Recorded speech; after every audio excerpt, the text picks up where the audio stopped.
Among the cases we decided last year, and Joe is right, are cases that protect the constitutional rights of all people here in Texas. In one particular case, there was a statute on the books from 20 years ago, roughly, that tried to regulate an individual's right to their religious beliefs.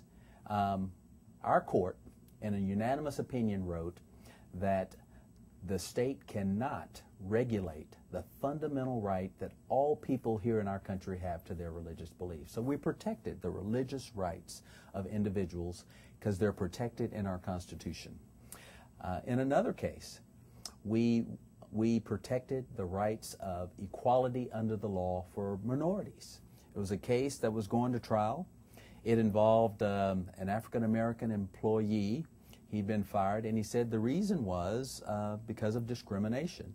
And they used some names, some racial epithets at his job. Well, at trial, a lawyer dismissed almost all of the African-Americans from the jury panel, so there wouldn't be any on the jury.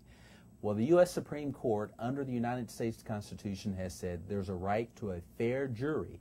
And what happened in that case, in eliminating almost all the African-Americans, was not right. It was wrong. And we reversed that case and said you cannot eliminate all the minorities from a jury.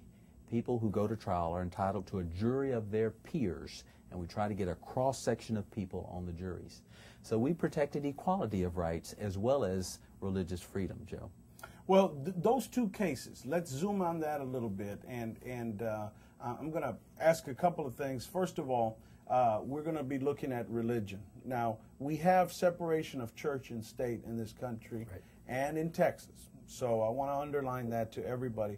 But the case, in my interpretation, Justice Wainwright, was the case was to protect all people's religion and also to protect their constitutional rights. Now, the second That's one correct. you brought up was about jury selection. A lot of these people don't understand the Batson challenge, or, you know, people that when we pick a jury on a Monday morning in a Texas court, I mean, and let's just truth be told, we got hundreds of people out there. Some are missing work, some are not getting paid for it, or some, you know, suffer physical or mental ailments and can't serve, right, and others want to serve. You know, it's a precious right that we have to sit on a jury. Make no mistake about it. But you know, what the justice brought out, and I want to talk about this a little bit, is that when you pick a jury, it shouldn't be based on race or gender or anything like that, or a protected class. So let me focus in on that case first, because the one that really interests me as a trial lawyer, and I think it would interest people,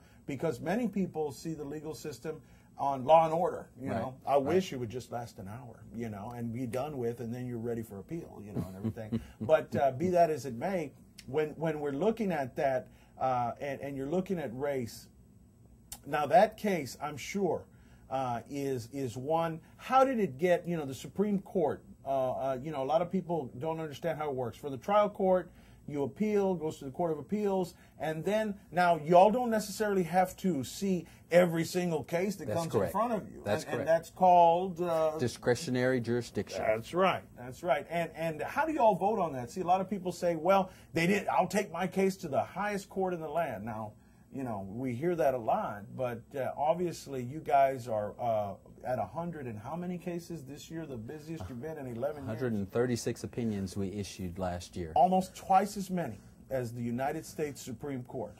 And when we're looking at that, we're looking at that issue, then we see that not only are you very busy, but also that you've got to decline some of these cases or not hear them. Discretionary review. Right, that's correct. And how does that work? Okay.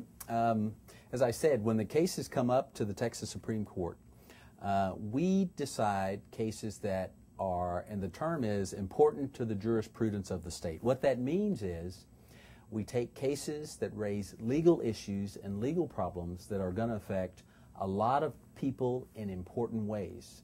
If that case presents that type of or meets that type of a standard, then we take that case, we hear argument on most all of them, and then we decide that case.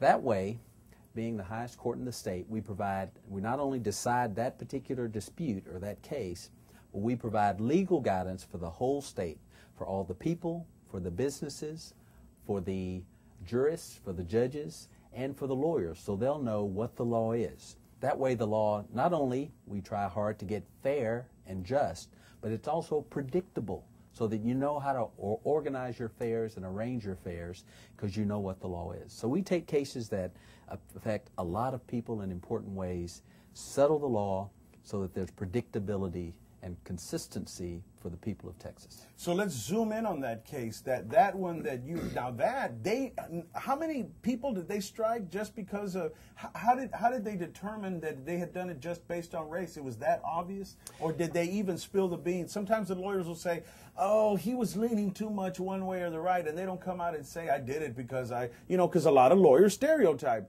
They'll see a white, red-faced farmer and say he looks pretty conservative, and I'm a plaintiff lawyer. Maybe I don't want him on there." Or they see somebody who's maybe a teacher and they might think, well, has some liberal leanings or something, and they don't want him on there. But some of those strikes you can do just because you want to do them. How did it determine that they were doing it on all these people based on race? Okay.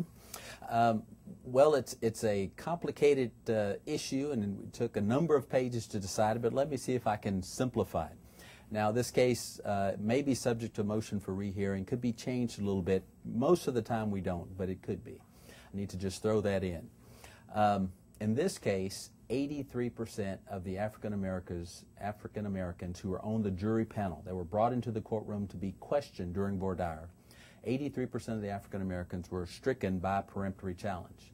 Now, in Texas, in civil cases and in criminal cases, the lawyers for both sides in the case have a right to just remove a certain number of jurors from the panel without giving a reason at all.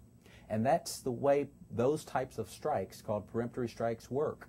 It's not a for cause strike where a person's answer has shown that they are biased toward or against one side or the other. The judge can remove those, what is called for cause. But after that process, in the selection of a jury, each side gets to remove people just based upon whatever reason. They don't have to tell the judge unless there's a problem, like in this case. They just remove them. If, however, the one side or the other seems to be removing all or virtually all of the minorities or the women, it raises a constitutional issue which we look at and decide under U.S. Supreme Court guidance.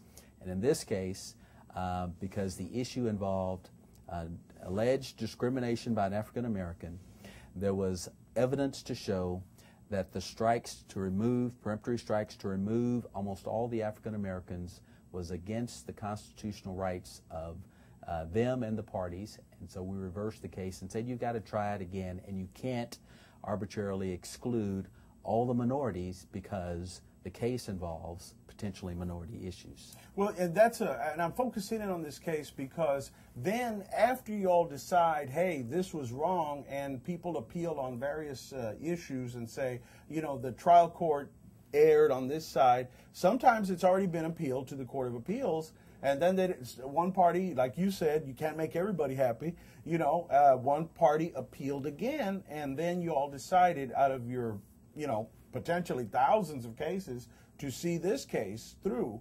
How, just to explain to the people out there how the Supreme Court works, then you can, send it back, or you can say, hey, you guys did the right thing, or you can say, go and retry it. Talk to the people a little bit about the remedies that the Supreme Court has when a case comes to them and what to do with the case. Right.